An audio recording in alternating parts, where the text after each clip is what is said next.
Recording. This is recording. Start your engines. Oh yeah. So we don't have mics. Hold on. Well, let's let him roll for a second. We'll let him set up for a second. We're just going to project our voices loudly, and it's a very nice, intimate setting we have here. Thanks again for joining us. Say that line over again from the top. Camera rolling. Thanks again for joining us. This is the Shamans of the Global Village San Francisco premiere. This is the panel discussion after the show. In my experience with plant medicines, it's not just the medicine which is really important and which is coming out from indigenous cultures. It's the tradition and the container of the ceremony and of the set and setting. So all the plant medicines, when the keepers of these medicines give them to their patients, there's usually a ritual or a ceremony attached. And I like to think when we do the screenings, this is part of the ceremony as well. This is the debrief, this is the integration session. So we're going to be talking a little bit about the Sonoran Desert Toad and 5-MeO-DMT, and we have some very special guests with us here tonight. I am Rak Razam, and to my right is Meriana Dinkova. Could maybe introduce yourself a little bit? Meriana Dinkova. I'm a psychotherapist, and I work in private practice in the Bay Area, in San Francisco and in Oakland. And I also organize retreats with ayahuasca when I take groups to Peru and have developed a system of psychological, psychospiritual, and shamanistic tools that really support the experience of outer states. I usually work with ayahuasca, and with some of my retreats I also have San Pedro, and I'm very picky about the shamans I work with. It's very important to me that they pick high quality people that have the ability to work in the space. Not just to hold the container ceremony, but to really work with the experience of people. So I agree that the shaman and the container and the whole way in which the medicine is being held and explained and how people are being prepared for it is really important. And I also do journey preparation, integration sessions for people who do their own medicine work, on Skype from all over or in person. Thank you. And we have Mr. Alexander Ward, all the way from the UK. I'm Alexander Ward, and I'm an artist who depicts the visionary experiences I've had with the ayahuasca, which I've been working since about 2010, working very intensively, doing one-on-one sessions with shaman where he kept screaming at me, canta, canta, canta, which is sing, and from there just really learning how to sing in ceremonies. And I've worked a lot in facilitating ceremonies in Europe. Not as the main, facilitator himself, but someone who just sort of helps and assists those that need assistance in ceremony. And since then, I'm really trying to create a map of the psychedelic landscapes through my artwork. And I've got a book out, which is an ayahuasca coloring book, which is just full of visions for people to color. I'm also working on a graphic novel, also to depict the ayahuasca experience. I've worked with Octavio in a toad ceremony. It was very much the pinnacle of my psychedelic experiences, and was very much almost like a closing chapter of sorts.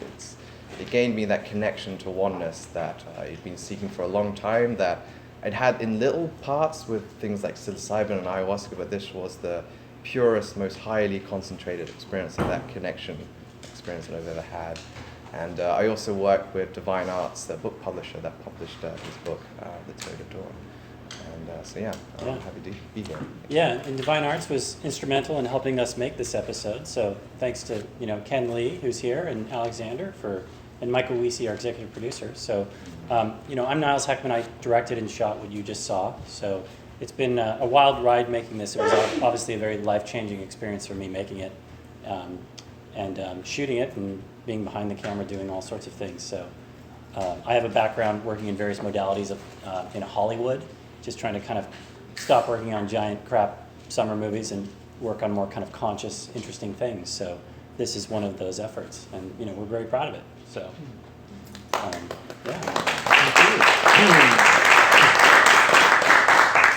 So it's interesting because I guess, we're here in the Haight-Ashbury, and I really think this is a really auspicious moment because, the psychedelic revolution happened here in the 60s, and, before that, I have a bit of a grand synthesis of what's going on with plant medicines and the shamanic resurgence in the West, and basically all started here on the west coast of America in the sense that for quite a few hundreds of years, if not thousands of years, what has now become Western culture, or what we could call dominator culture, and spreading across the planet, its ism of capitalism and consumerism, things like that, it killed its shamans. You know, it killed the witches and the warlocks and the medicine people and the herbalists, and it didn't want to know about it. And it seemed to sort of filter down consciousness into this egoic drive to conquer and to build. And we've had some good things, like some very, pronounced technological advancements. But on a social level, on a spiritual level,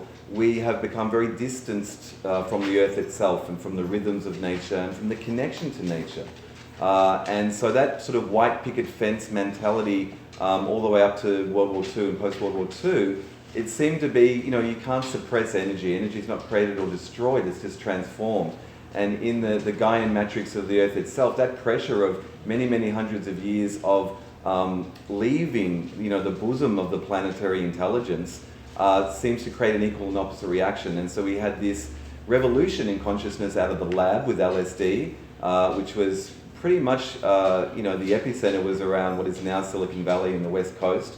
And I believe that the psychedelic revolution of the 60s acted like a psychic lubricant, and it stretched that white picket fence mentality of linear consciousness, of sort of just, that normal baseline reality. And we now have a world that we live in. Microdosing is very, very popular now. You've maybe seen a lot of articles on that, used for creativity and optimization. Well, back in the 40s and 50s, all the big organizations and companies and technological sort of people involved in that field, a lot of them were doing LSD and experimenting with consciousness, things like that. But all of that has enabled us to birth a modern technological culture, which we now have cloud computing, distributed consciousness, 5,000 friends in your feed at a glance. And we're sort of getting this understanding of distributed consciousness, of non-linear time, of network-centric perception, which essentially, I believe, is really what the planetary matrix really is. It's this network of networks, all creating life and different species and competition and intelligence and information transferring. And this essentially is what the entheogenic experience shows us. Science has shown that it sort of turns off with LSD and psilocybin mushrooms and ayahuasca. They've studied it, and it switches off this regional cluster of the brain called the default mode network, which is involved in constructing ego and identity. And it's not necessarily these substances which are acting in the body, they're switching off the filter, which is stopping us from connecting to this bandwidth, this Gaian bandwidth of the planet herself. And so, from the revolution of the 60s with LSD, we had this other man-made chemical revolution in the 80s with ecstasy, which helped open the heart up to the mind with the 60s with LSD. And then in the last generation or so, we've had this enormous plant shamanic resurgence across the West, essentially, and going out into the world, predominantly spearheaded by ayahuasca. But in recent years now, I've seen the growth of psilocybin circles, and again with the container of the ceremony, with toad medicine coming in, with Salvia divinorum, with San Pedro cactus, with a very broad range of plant medicines that come from the earth and still have a lineage and an attachment to indigenous people who've been the caretakers of these plants. And all of that seems to me to be a really organic and natural stepping stone. There seems to be a progression, even though these experiences and these shamanic modalities still exist and parallel each other. 5-MeO in the toad medicine is very new. It's very new to the West. And as Octavio tried to explain bits in the film, it doesn't have an unbroken lineage in Mesoamerica. There is anthropological evidence of it, but there isn't an unbroken lineage and caretakers who have had that longevity with it. What's really interesting, though, is that it is being reintroduced both to indigenous tribes in the Sonora, in Mexico, in the desert, and with other tribes people around the world as medicine people are trading their medicines and this interweaving. And the 5-MeO experience does seem to be the pinnacle, as Alex was saying in his experience. It is like the Tyrannosaurus Rex of entheogens. It is the white light at the top of the tree of life. Someone once said to me that if all the entheogens are like baubles on a Christmas tree or the tree of life, the 5-MeO experience is like the light at the top. It really is something which is about unity consciousness, and it does bring together a lot of the experiences and sort of tie together a lot of the other plant medicines. So that's a bit of an overview. It seems to be that, the 5-MeO is sort of coming through at this time through the toad. It also is in many other plant materials. And the really, really key thing I think about this medicine is that it is endogenous to the human brain. Both NN-DMT, dimethyltryptamine, and 5-MeO, dimethyltryptamine, are part of the human consciousness experience. And it's very interesting that we've gone through quite a few successive generations now of altered states, and they are both healing and entraining and cleansing and preparing us, I believe, for something. And the 5-MeO experience is perhaps the first and the best global entheogenic endogenous sacrament. So maybe I'll just throw to some of the panelists and say, Meriana, you mentioned at the start that you work with ayahuasca. What's your experience with 5-MeO DMT? Really interesting. Like, I'm not going to ask how many of you guys are familiar with NN-DMT, but I used to love it. I thought that was the absolutely ultimate. And DMT is one of the active ingredients of ayahuasca. So when ayahuasca works with the 5-MeO inhibitor, people get a lot of DMT experience together with the ayahuasca vine, which opens to all kinds of experiences. And that was, I noticed the magic of NN-DMT is almost to introduce us to the multiverse. That there are different parallel dimensions, and there are beings in other dimensions. There are all kinds of information forms. Or you can go to the places, what I call it, the cosmic kitchen, where all dimensions get built. My experience in NDMT is very much about the process of creation, multidimensionality, parallel universes, so on. And when I got introduced to 5, I thought there was no way you can top NN. And I'm not saying it's topping NN, but it is at least as powerful. And the way NN is the molecule that lets us know about diverse creation, about the multiple, about the parallel, the transdimensional. The 5, in my science, was gets to know you about the ground of existence. It gets to show you the ground of existence. I remember the very first time I broke through going, okay, that makes sense now that so many of the deep spiritual books will call I am that. I am. It is. It's kind of the ground of isness that is the thing, the material, the infinite possibility, the white light, the void that all the creation springs from. So it was another granddaddy of the lore. And also there are some ayahuascas that use plants that have 5-MeO DMT. The sequoia in Ecuador use a wambisa instead of the chacruna, and it has the 5-MeO experience. I've had some amazing experiences with that. In my experience with ayahuasca, you have a little bit more time to go through your human experience with divine guidance, then become God and with alien experiences and the oneness with divine guidance, and then come back again through your humanness. So there is also a little bit the time to connect that with this in the level to the layers of this and get the divine guidance. But 5 has been the biggest, strongest download of that's what it's about, in a way. And yeah. It's funny when you say like divine guidance, because I find, I started off as a journalist, and from a outside point of view, like CNN covered ayahuasca last year, Lisa Ling, This Is Life, and CNN didn't allow her to take ayahuasca, so she had to report on it and all the outside stuff. So as an experiential journalist, and what we do with Shamans of the Global Village, we go on the inside and we report on it, right? And we joke that you'd be impossible to ensure this show because the host is taking the sacrament.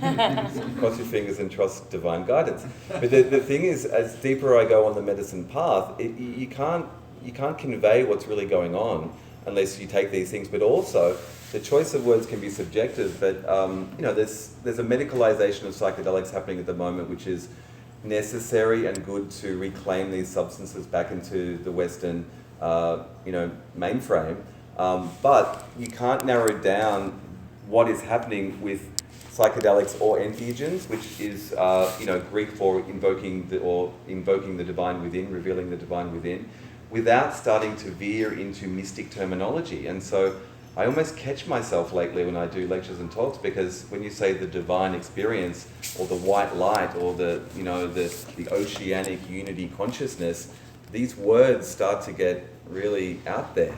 But on the inside, this is it's a peak spiritual experience, and it needs to be anchored and integrated and respected.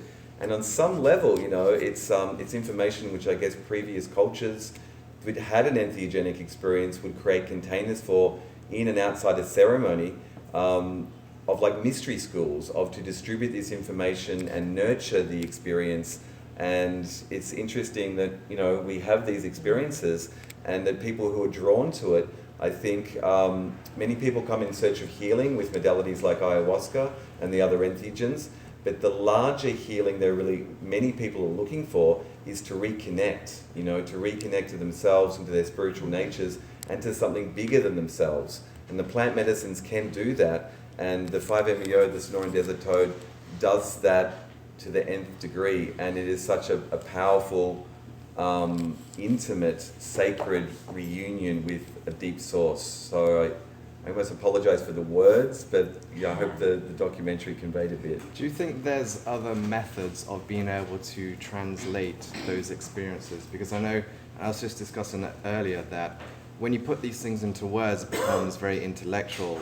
And I read a lot of these things before I had experience with psychedelics, and I really understood these things like you are all creation in a very intellectual manner, and that had some comfort to it.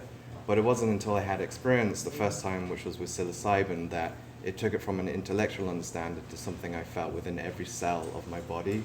And that really was the key and transformed that, oh, I actually now get it, because it's something that has to be felt rather than thought about. But if there are other modes, whether it be through music or art, perhaps maybe these are some better ways to get that across. I know I found with my own artwork, it's like artwork is something people see instantaneous, and it goes underneath the filter of language and evokes more of an emotional response, which sometimes can be slightly more beneficial in helping people to remember these. Let's ask Niles, because he's the director. Well, artwork and symbolism is known for getting to the subconscious, right? So anything that you're consciously seeing through, you know, words. I mean, we can only show so much on the screen, which is, you know, exoteric outer material, and the whole experience is inside you esoterically. So we know that's an inherent limitation with the nature of what we're doing on the show, and what anybody that struggles trying to, you know, visualize or communicate any of this stuff esoterically will always struggle with. So Alexander and I share that same commonality, and these are previous discussions we've had, but it's a challenge. It's a challenge. As we saw in the film with the anthropological evidence of the toad in different cultures, unless we do create artifacts from the experience, how do we transmit the information about it? If we didn't have maps of consciousness, I've been sort of getting into the Vedic maps and looking at different states of consciousness. And, you know, in the Indus Valley in India 2,000, 3,000 years ago, they had a golden age, and they had the soma of antiquity, some entheogenic substance, which helped connect them to the larger realms. But because of their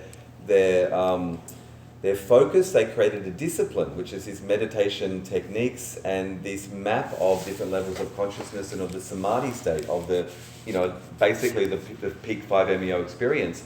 And a lot of the mantras and a lot of those techniques of using sounds and repetition and meditative focus is to switch off these bits of the ego and the intellect, which is what psychedelics do. They're both different modalities to switch off the mind, as we're saying, the intellect, to allow the larger reservoir of consciousness to connect to the broadcast signal of consciousness itself.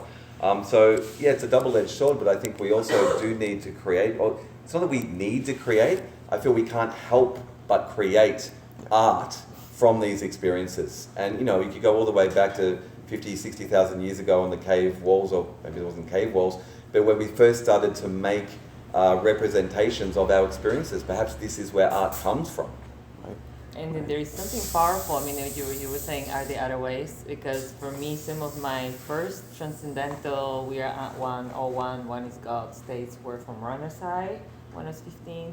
From what, sorry? Runner's High. Jogging. Runner's High. Oh, Runner's High. First from Tantra exercises in the workshop when I was 19, and we were all God and divine things. This open, was before your experiences with psychedelics, or yes, was this before, okay. and then I hear you about the intellectual experience, but there is also, remember reading a lot of the spiritual books and so on, and there was an emotional experience that says yes, yes, yes, and there was another emotional response. Intellectual goes, I don't know about that. I don't get it.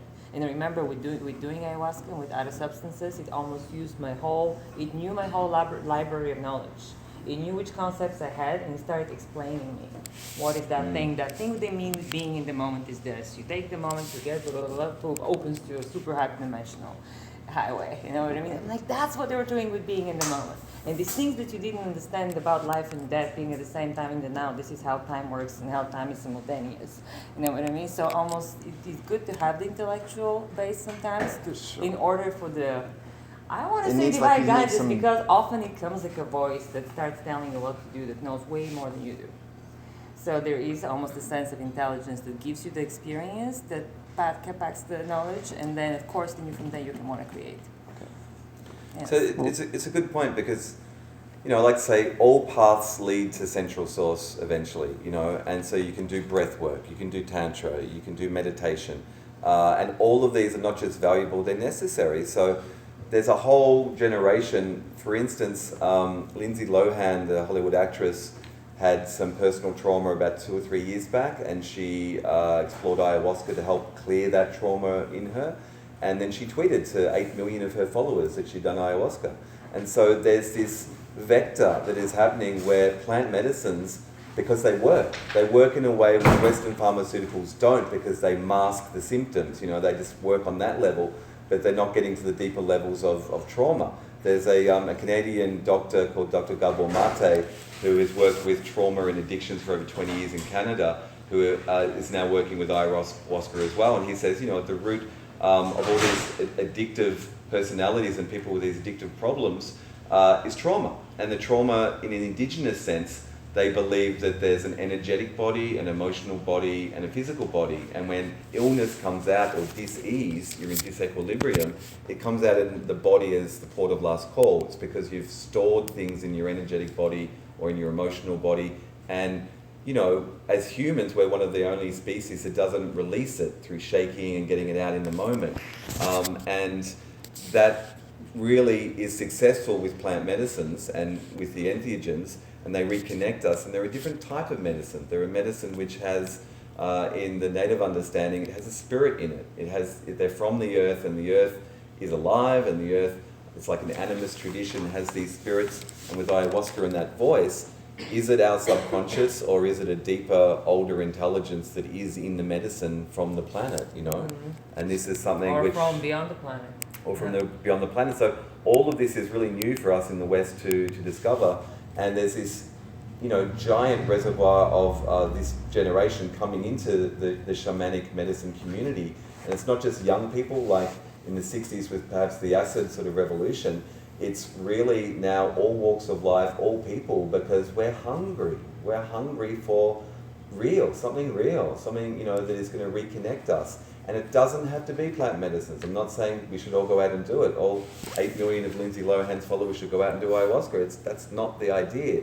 The idea is we want to reconnect. We want to form the containers, like in the ceremony, of community to reconnect and to live in a sustainable way. And that is the great value of these medicines, is that they can very quickly reroute, you know, the old systems and the old patterns, and bring us back into a true relationship with ourselves and with nature. So it's 9 o'clock. Shall we kind of open it up? We maybe have half an hour to have a little kind of discussion with anybody that wants to have a question or comment or Do we have any talk questions about from the audience? Sir? Yeah. Yes, I have many actually, but just to ask one, I saw in the film that the method that was being used was heating the outside of a glass vessel. What is the result of actually touching the fire to the crystalline substance itself? Well, basically through combustion is how the medicine works. So when you milk the toad, it's a liquid and it's dried, as we saw in the film, just dried on glass, so there's no chemicals or anything used. And the flakes of the toad are then combusted. And the glass pipe, which ironically, you know, is traditionally seen in the West as a crack pipe, is the method to heat the chamber and to heat the flakes without burning them, so they're just sort of combusting. There's pulfotenine in the toad medicine and other trace elements, and 5-MeO. The exact chemical process hasn't been studied enough. As Octavio was sort of saying in the film, he's done a few bioassays.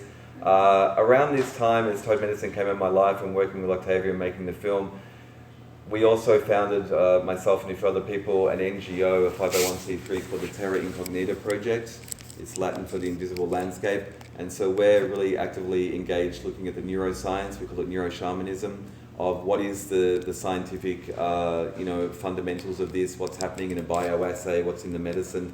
There's some uncertainty around the combustion, perhaps the conversion of bufotenine into 5-MeO, or how much the dried secretion contains 5-MeO. So practitioners, they use a certain amount, but the actual active ingredient when smoked is less of 5-MeO of the weight of the material. There's also synthetic 5-MeO DMT, which is used, made in labs and used as well, and that can be measured quite accurately. But you do need to combust it. You can't just eat the substance. We have MAO inhibitors in the gut. Notice the word ingest was used at one time, but the venom of the toad, the outer biological purpose is to protect the animal, and the venom will stop the heart if ingested.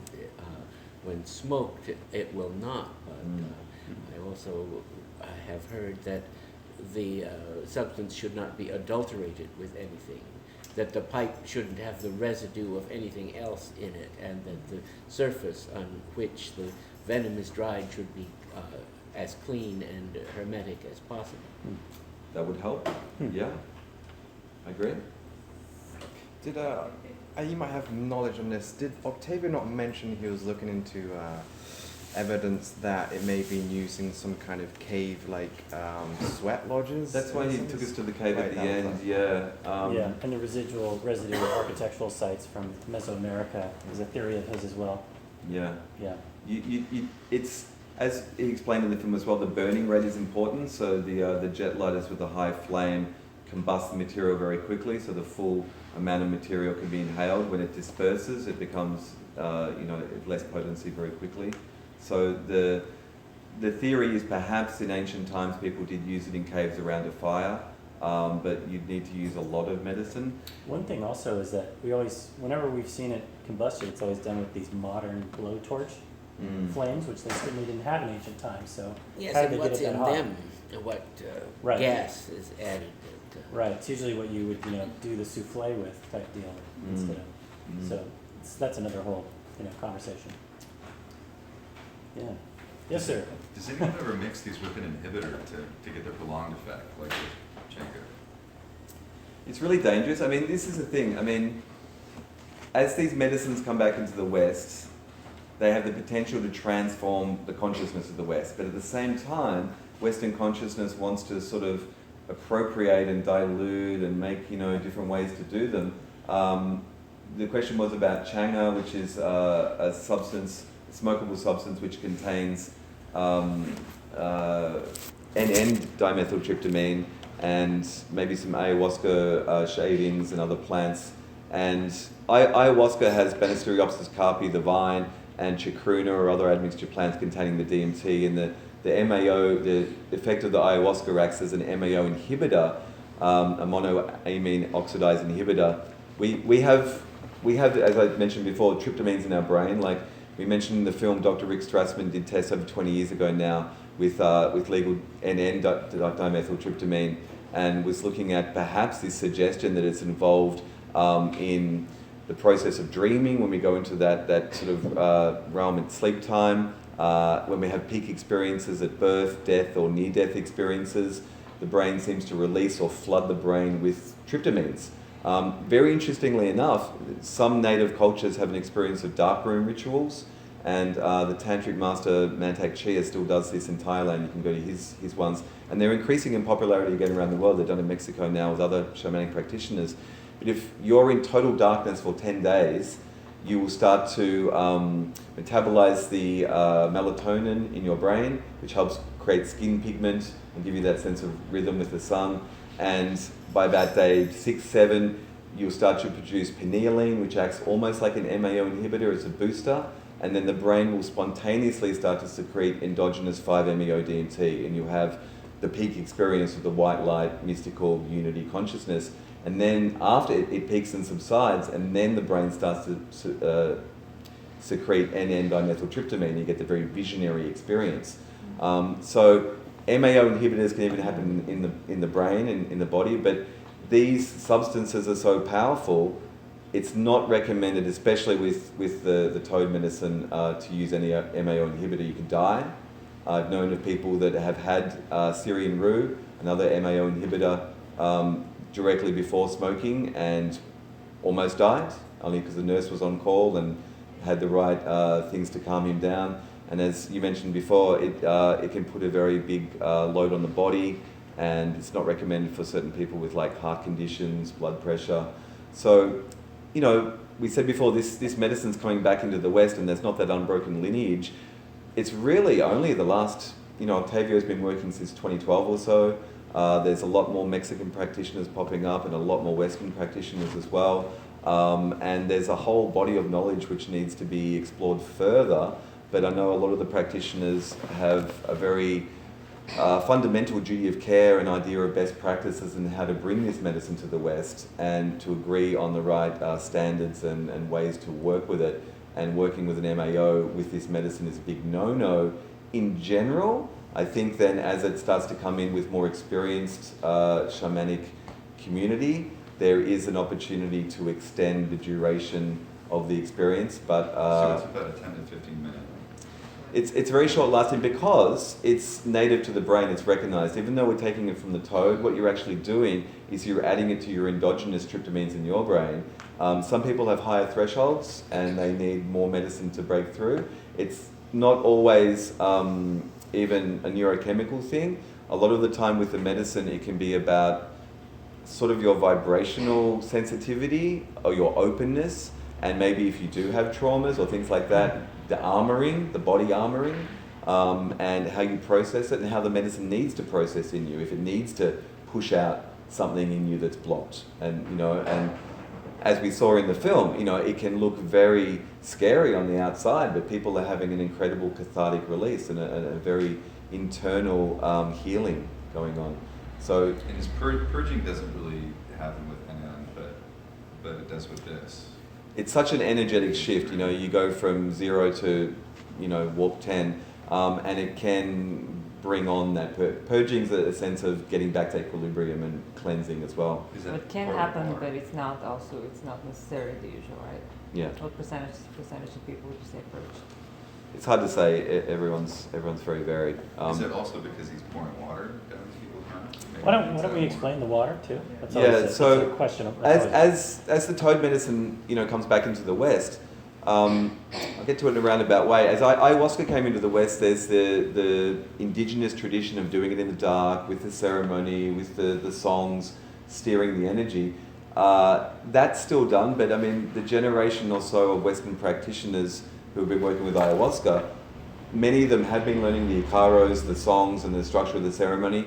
Many others use a more sort of Western hybrid version, and they might do bhajans or medicine songs in English, and not the sort of normal tradition. It mutates. So with 5-MeO, Octavio has a really deeply shamanic style. He learned the chants from the Seri tribe and has the permission to use those chants.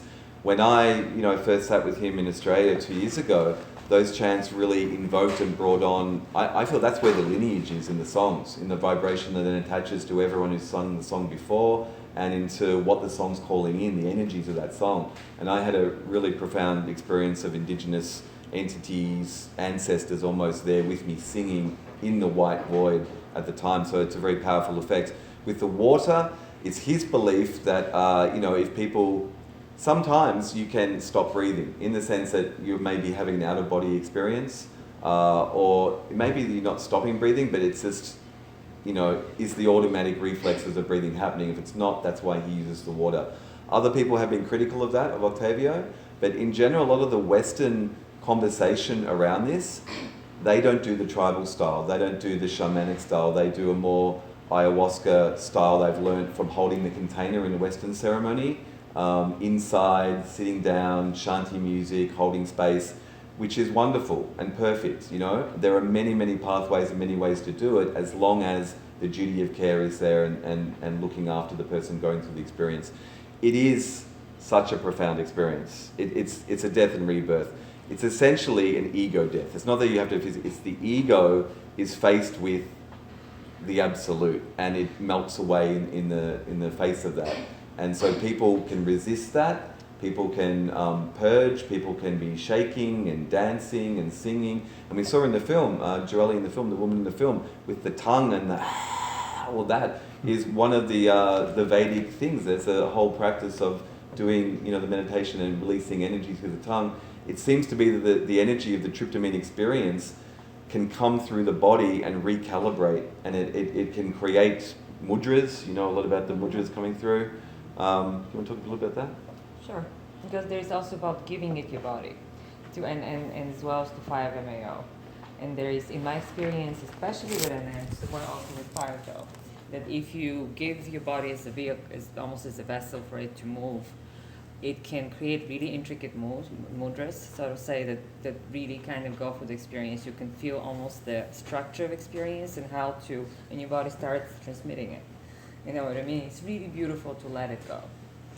It can be really intricate. It's not you doing it, is it? No, it's not you doing it. The energy moves you. Exactly, it's doing it.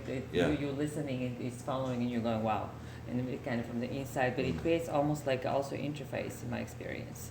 Once I let my body be with it and it starts doing that thing, I can prolong certain experiences, basically, then I can stay much longer by using the interface, by influencing the experience in a way of kind of, no, don't go. When the closing thing starts happening, there is ways of reopening it again and having more.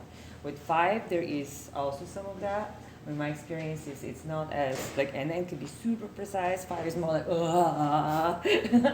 and it's also interesting, as you were saying, yes, you go back into source, and if the ego resists. But my experience, especially the coming back from 5, is amazing, because you come back as source. And then you slowly enter the ego, the personality, the having a self. And almost there is all this grief about the quality of source you lose every time you go through another layer and you enter another one. And I remember then entering my mind as somebody at some point as source and seeing how much that the thing is made to distort. I can compare and make conclusions, and not that it means to, it's meant to distort, you know what I mean? It's like, it's as clean of a mind as we have, there is like almost parts of source lost by how we operate, parts of source lost by having a self and being separate, parts of source lost by having an ego and operating in the world. So as well as there is this, I'm losing my ego, there is also the, oh shit, I'm losing my source, in my experience. So we have about... There's a lot to learn about it, how to be a vehicle from source, and how to be with ego, and how to be with expectations, how to be while still feeling the wisdom and the field of source. That's such a teacher to have both at the same time. Beautiful.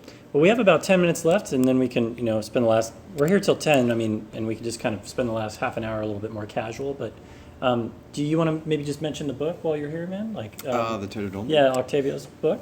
Octavio's book, The Toad of Dawn, which we actually had at the Breaking Convention event. That's available right now on Amazon and things, but it goes into a lot of the backstory of Octavio's story on how he's very articulate, more than many other people I've met, in articulating the experience of the 5-MeO DMT. He really has some astounding ability to go very deep within himself to sort of bring those experiences out, and it's really quite tragic, the experiences he went through in healing his own addictions to crack and cocaine, and so he goes into a lot of that backstory in the book. It's very heavy but very beautiful to read as well. And then he touches more on the ancient history and his theories on its ancient use of that. And then really just goes into depth on, I think it's like the 8,000 ceremonies he's produced around the world right now. Yeah, and he does a lot of really good, he does a great job in the book of just kind of breaking down the common steps that most people share during the experience. Obviously, everybody's so different. We're all such unique snowflakes, so everybody's experience is quite different. But the book is a great kind of companion. It's a nice companion piece to this piece as well. There's also a really nice part in the book where he's studying with the Seri tribe. One shaman in particular, I'm not sure the names, but they're just up all night till the dawn of the sun, and they're just evoking and bringing into reality these sacred songs that had become lost through the ages, and it's like they're bringing them into the reality at that point, and he has all the translations of the songs and things like that. It's a really cool bit. Yeah. Would you just want to summarize the series, man, and then we'll just chat casually here? We'll do a few more questions? Yeah, we could do that. I mean, yeah, we have to be. Do we have any more yeah. questions? Yep. So I would love for you to speak more about the healing benefits of the 5-MeO experience. In my experience and what I've seen and researched, a lot of the psychedelic community does not see 5-MeO as being healing. A lot of who I've seen and read, even Ralph Metzler in the Toad and the Jaguar book, does not refer to the 5-MeO experience as being healing. So, would you expound upon that? I think it's because it's such a powerful experience that, and it hasn't been studied, it doesn't have that lineage, so people aren't seeing it in an indigenous context in a jungle or the desert and have seen it being used for healing. But it is a healing mechanism. So Octavio was like, a GP, he worked in the Seri community for about 3 years. He started off working with Western medicines. That community is in the Sonoran Desert. It's in the north of Mexico near the border of America. It's under siege by drug cartels, a lot of drugs being pumped through that sort of region. And the crack cocaine was a big thing. And so a lot of the village had, crack addictions, including some of the elders and people of the village. It's very heartbreaking. And he was finding the Western approach to the pharmaceuticals and things he had to give them from that Western tradition weren't working, and with his own experience with the medicine, it helped cure his addiction, and he went to the village elders and, asked permission to give them, and they took the medicine and they felt, the healing quality of it, and they allowed it to be used on other people in the village. So that's just a really direct, tangible example. Hasn't actually been maybe used in clinical studies in a Western scientific sort of setting. That has been happening a lot more. There's the Crossroads Clinic in Mexico, in just over the border, Tijuana, Rosarito. They're an ibogaine clinic, and ibogaine's a chemical extract from the iboga bark from Africa, which is a very powerful entheogen and a medicine as well. They use that to treat addicts as well, and that sort of cleans out their addiction. But what they're finding is that people are sort of left empty. They might not have an addiction, but then they're left without an imprint, without not knowing sort of which way to go. They're using 5-MeO DMT as well as sort of the icing on the cake after the ibogaine treatment. And they're finding that what it does is that it reconnects them to the heart and to a sense of love and unity. I mean, if we didn't mention it, when you go into this experience, it's so overwhelming. There's what happens on the outside in the body and the catharsis. The tryptamines actually, once they go through that cascade and the 5-MeO, it actually affects the endocrine system, and that's how it sort of flushes the body as well. So it has that physical healing capacity. But the experience is one of complete and utter pure love, right? I mean, again, these words, right? It's words. But when you feel on the inside, and not just love, it's like the heart of a star, like being in the center of the sun, this blazing, vibrational, unconditional love that is just everything. Like it is everything. That's unity consciousness. And that experience, when felt, is medicine. It is healing, right? And the thing is, the 5-MeO, scientifically, there's been some EEG studies that we've been involved with Terra Incognita Project, and it switches off the frontal lobes, flatlines essentially your sense of, identity and ego. And then potentially what's happening, this is my interpretation, is that a neuroscientist told me perhaps other networks are left operative when the brain goes offline. And the other networks are the heart and the gut. So you have 3 brains, they say. And the heart has neuronal cells, and it feels like you receive full bandwidth signal of unconditional love, of what the vibration of the universe really is always broadcasting. And you receive it. You go into this gamma cohesive state and you're receiving the signal. That is healing, and that's being studied at the moment. So Octavio's done, I think, 7,000 or 8,000 people, as Alex just said. He's got about 600 or 700 written reports of clients who have gone through the experience, and he's given that to the Crossroads Clinic. And Dr. Joseph Barsuglia, a colleague of ours and other member of his team, have done a narrative analysis of the subjective experience, and they've mapped it against sort of the Stanislav Grof scale of consciousness and looking at the qualitative results. And, the majority of those people had incredibly profound healing experiences. But it wasn't just that they healed a tumor or a cancer or things like that, they, healed their trauma, they healed their sense of disconnection, their need for love, things like that. And the really cutting edge data, they said that small doses of 5-MeO-DMT were more powerful as a healing agent in those capacities than high doses of psilocybin, which have also been tested in the medical scientific tradition. And working with people a lot with preparation integration sessions, I hear a lot for people who tell me that the main healing they got was from that one time they smoked the 5, and they felt the love, and they felt their soul essence, so to say, way beyond a human being, way beyond an ego, way beyond a person, and how much love there was there, and how clean that was, and how they woke up with a whole different view of life of themselves, of cherishing that little star child self-like, so to say. And also with smaller doses, I've had also personal healings in very unusual ways.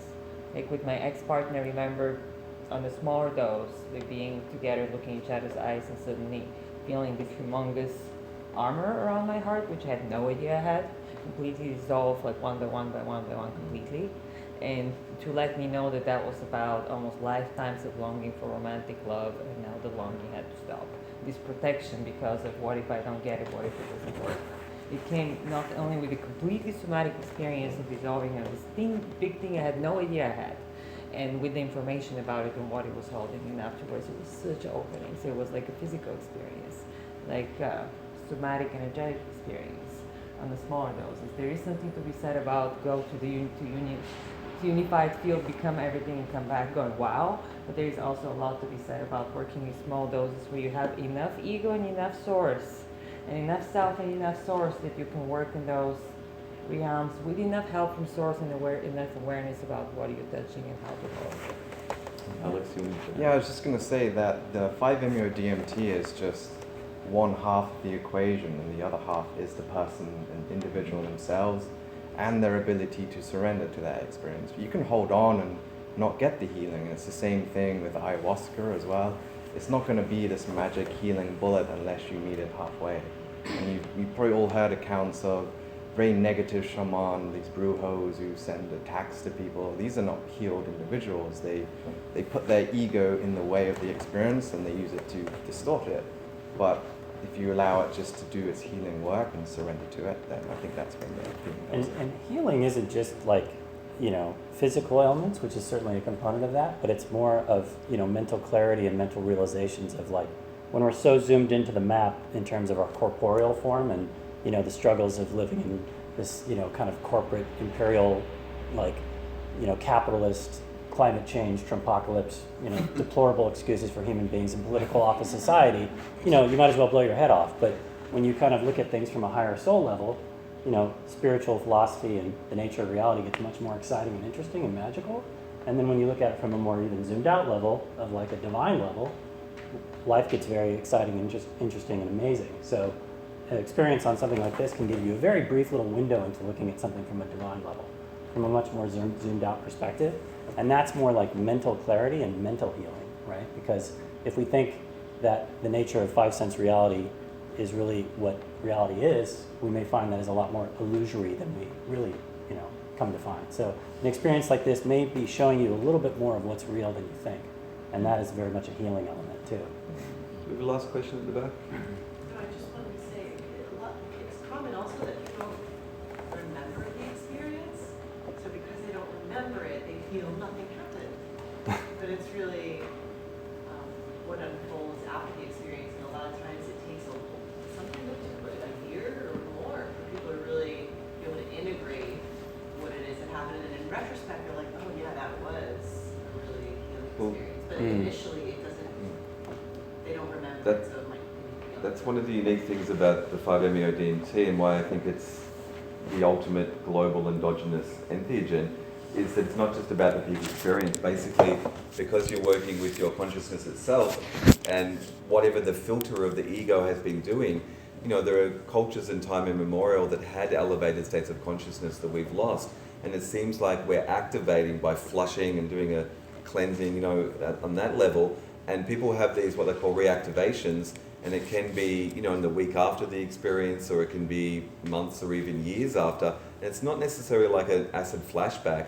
It's that because it's endogenous, you've set a vibratory signature. You've sort of put a bookmark there in your consciousness, and your consciousness remembers because it's the native state. We're designed to connect to source.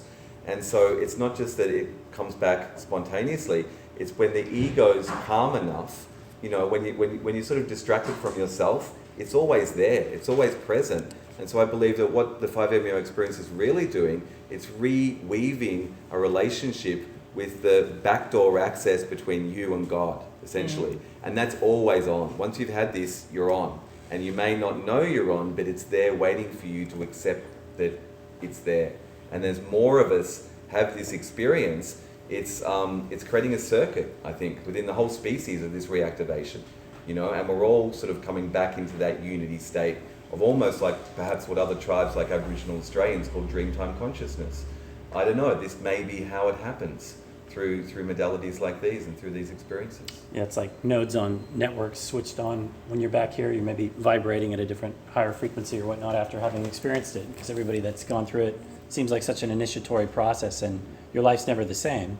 And so some of those commonalities with people that have experienced it have, you know, increased synchronicities in their life or things like this, much more openings because of having gone through that experience in this, you know, in our day-to-day waking state here. Because obviously it's all about what we do with our lives while we're back here and how we bring these experiences And that's back. why with us. integration is extremely important, by the way. And that's Yes. why I've noticed that especially with peak experiences, I mean, I work with a lot of people, like the people who contact me for preparation integration, usually contact around ayahuasca, but also often around other substances, including 5. Mhm. And especially if I work with them for a certain amount of time, because also a lot of my clients come to my retreats in Peru or do their own medicine work. Once you have those oneness experiences, once you have this one with God, universal love experiences, and you have them because your body was there, your being was there, your cell was there, you didn't like read about Jesus having them and you're trying to call them. But then you integrating those parts of you that were one, that had guidance, that felt the divine connection, that felt the majesty, the majestic nature of it all, in a way, and felt the safety of it all. Because, I mean, there is also some people that can go into existential angst, and I love working with that too. And for a lot of people, it removes any sense of, any fear of death, any fear of what you're going to destroy when everything is indestructible. You cannot die if you want it. Mhm. In a way, and it's beautiful to work with those experiences in a more ongoing way. Usually we have 30 days after strong experience where the portal is partially still open. So when I work with clients who are still in touch with those experiences or have had them, we have like almost things on board there, like we can put divine warriors in the troops so that they can become their best advisors. They can become that self they call when they want to make an important decision. Or when they feel disconnected, they can really commune with that one part when they. So almost developing active relationships with those things. Because people are used to going to, oh no, what if that happens? Oh shit, I'm an idiot because of blah, blah, blah. We have so active relationships with critics and anxiety things, and we keep feeding them. But if we keep one of them to be like the 5 place, or some of the ayahuasca voices, and some of your best advisors instead of a critic or a anxiety voice, that's going to be a whole different humanity. I think that's the thing, the relationship, you know, not just the toe, but all the different plant medicines that we want to document in Shamans of the Global Village, they're helping us remember how to be truly human, not this modern human which is like sick and workaholic and stressed and the ego build up. It's almost as if, you know, in ancient times, there's all these legends across the world of the flood and of all these things and the fall, you know, the fall of consciousness. We've forgotten what the full capacity of the human organism is and what we connect to through the planet and through larger realms of existence. And all these medicines, when they're healing us, it's not just so we can go back to the 9 to 5, it's so we can be our full potential. And that means to join the rest of the species in the planetary intelligence and to really embody what it means to be here on Earth. And it's a whole new ballgame or a very old ballgame. It changes us. These things change us for the better. And I want to add a story here with one of my clients who was extremely good. Like, he's so brilliant, and he was putting all his brilliance into making so much money. And he's the only person that I went, like, I think you should come to my retreat. And that's the only time I've said that. Usually just maybe mentioned. This is the first time I think you should come. And he came, and ayahuasca showed him so much. I mean, the vibe is similar. It's kind of you're the child of God. You're God. You're the creator yourself. Like multidimensional. There's so much love. There was so much connection. She was so generous with him. And at some point, she's like, "Look at what and who you are. And you want to spend that on making money?" And he went like, "Wow, fair enough." And he restructures his whole life and where it comes from. So that's where I like also both of them are agents of source that inspires people to really live them and rock them. And goals, yay. Money, yay. And purpose, yay. I mean, they're naturally aligned around who they are and how to love and that's the thing. Once you transform, you know, you don't need to take these things all the time. So they're medicines for when you're sick. But once you remember, they're saying like, don't take me all the time. I'll help cleanse you or whatever. But then you have to remember. You have to do the hard work. You have to go back into your life and live with right purpose and realize that you are the medicine. You know, this is your life. You are the medicine here on earth to live in right relationship. And these plant medicines and the spirits perhaps in them are just teaching us to look within that we can do this too. Yeah, and it's like the difference of a patriarchal society, which we're in now, which is in meltdown, versus a return of a matriarchal structure, like, you know, the talk of how us as a civilization has not in any way reached any sort of maturity. And you look at other civilizations from the past, like the Eleusinian Mysteries of Greece, which was 2,500 some years of a sacrament being used called the Kaikion, or something like ancient Egypt, which was a society that had matured to the point, you know, using these practices probably endogenously. They'd probably gotten so far they didn't even need to use them anymore, that everybody was in direct connection and understanding that each one of them had a very distinct purpose and reason for being here. And, you know, we have a long way to go before we get there, but these are little previews or little windows into some of these things. So do you want to just kind of wrap up the show and where it can always be found and say thanks to everybody? All paths and all conversations and all good panel discussions eventually lead back to the same central source and this conclusion. So thank you. Thank you so much for coming to Shamans of the Global Village, and this has been the San Francisco premiere. We have a website, www.shamansoftheglobalvillage.com. If you like that, there's an extra hour of footage that we took. You can get the extras that's up there online. And please help spread the word and let other people know. We'll be doing probably crowdfunding exercises in the future for new episodes. And we really want to travel the globe and really connect with the shamanic practitioners of this generation who are bringing these medicines to the world. And to do that, we need your help. So thank you for putting that information out there. And Meriana wanted to share something as well. Yeah, I'm having a really special retreat coming up this June with 3 different shamans. 2 of them are Eoscaros with very different powers and from different traditions that are extremely powerful. One of them specializes also on reading energies and being able to see and remove entities, harmful entities from people, which there are different kinds of. I'm happy to tell you more about it. And the third one I'm flying in from Machu Picchu, who's going to be offering San Pedro, who's a very special one from a long tradition. So I would love to tell you more about it. If you want to be on my mailing list, if you haven't yet, feel free to put yourself in the things in the forms, and I can keep you updated or come talk to me afterwards. Yeah. Thanks, Alexander, for joining as well. Thanks, Mariana. And Thank you. we have a casual Thank you, San Francisco. 20 minutes before we need to be out of here, so no rush. Thanks, everybody.